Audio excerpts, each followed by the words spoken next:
Assalamualaikum warahmatullahi wabarakatuh.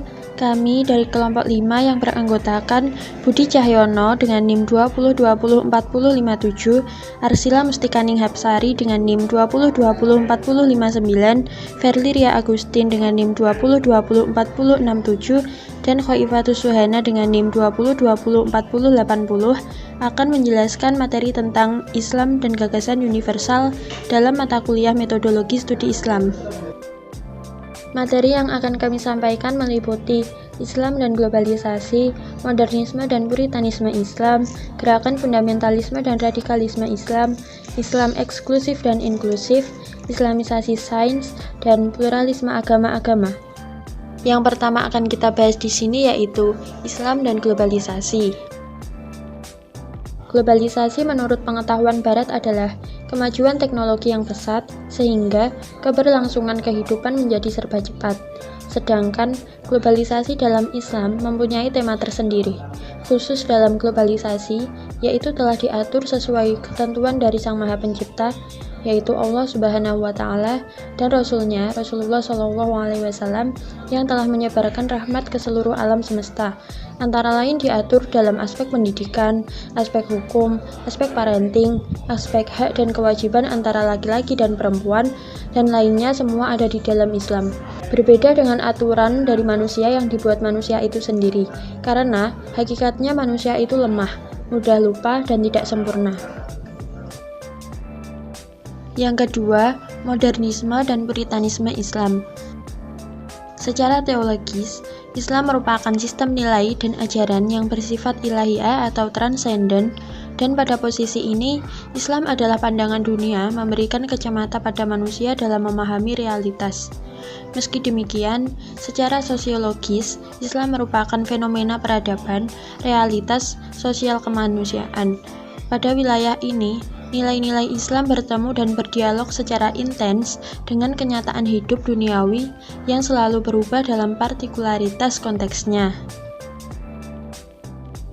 Selanjutnya, yang ketiga ada gerakan fundamentalisme dan radikalisme Islam.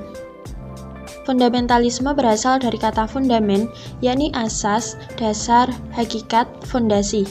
Dalam bahasa Inggris disebut fundamentalis yang bermakna pokok, sedangkan dalam bahasa Arab berasal dari kata usul yang bermakna pokok. Berbeda dengan fundamentalisme, gerakan radikalisme merupakan respon terhadap suatu kondisi yang sedang berlangsung. Bentuk responnya pun bisa dengan evaluasi, penolakan atau bahkan perlawanan. Kuatnya keyakinan kaum radikalis terhadap kebenaran program atau ideologi mereka membuat gerakan radikalisme pada umumnya tidak akan pernah berhenti. Kemudian yang keempat, Islam eksklusif dan inklusif. Islam eksklusif dan inklusif. Kelompok Islam eksklusif memiliki sifat yang tertutup, kaku, jumud, dan tidak terbuka dengan perkembangan mutakhir dan tetap mempertahankan paham ortodoks. Sedangkan Islam inklusif merupakan Islam yang bersifat terbuka, misalnya terbuka dalam hal berdakwah, ketauhidan, sosial, tradisi, dan pendidikan.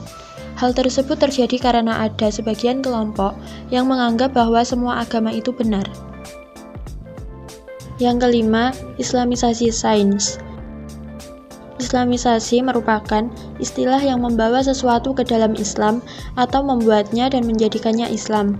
Istilah ini bukan berarti bahwa Islam itu tidak bersifat umum atau universal, melainkan lebih berarti bahwa di luar Islam masih banyak berbagai macam hal yang jauh dari nilai-nilai keislaman itu sendiri.